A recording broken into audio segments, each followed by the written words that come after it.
জীবনের চলতি পথে আমাদেরকে নানান ধরনের সিদ্ধান্ত নিতে হয়। ব্যবসায়িক সিদ্ধান্ত, সামাজিক সিদ্ধান্ত, পারিবারিক সিদ্ধান্ত কিংবা একান্ত ব্যক্তিগত।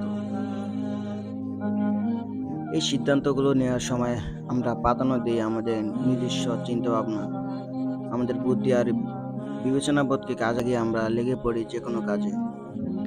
দরকারে আমরা দ্বারস্থ হই উক্ত বিষয় অভিজ্ঞদের। কিন্তু সিদ্ধান্তগুলোতে যাওয়ার আগে আল্লাহর কাছে কল্যাণ চাওয়া, তার সাহায্য চাওয়ার কথা আমাদের খুব কমই স্মরণ থাকে। কেউ বলতে পারেন আল্লাহর কাছে কিভাবে আমরা সিদ্ধান্ত চাইব? কিভাবে বুঝবো যে কোনটা তার সিদ্ধান্ত আর কোনটা নয়? আল্লাহর সিদ্ধান্ত অবশ্যই আমরা ওহীর দ্বারা লাভ করব না। আমরা যা করতে পারি তা হলো আমাদের বুদ্ধি বিবেচনা দ্বারা যে সিদ্ধান্ত আমরা উপনীত হই না কেন, চূড়ান্ত পর্বে ঢুকে যাওয়ার আগে আমরা 2 রাকাত সালাত আদায় করে নেব। আল্লাহ সুবহানাহু ওয়া তাআলাকে বলবো, আমার রব আমাকে যে বুদ্ধি এবং বিবেচনাবোধ আপনি দিয়েছেন তা কাজে লাগিয়ে আমার মনে হলো অমুক কাজটাই আমার জন্য কল্যাণের হবে। কিন্তু অদৃশ্য জ্ঞান তো একমাত্র আপনার নিকটেই।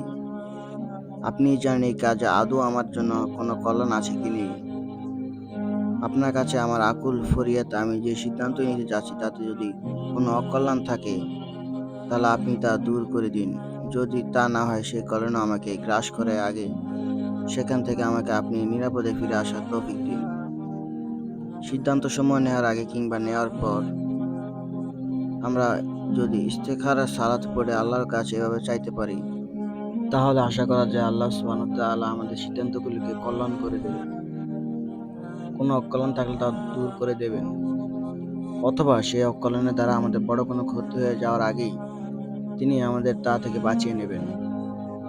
একটা ইসলামী সঙ্গীতের কথার মধ্যে আছে, যাদের হৃদয়ে আছে আল্লাহর ভয় তারা কবু পথ ভুলে যায় না।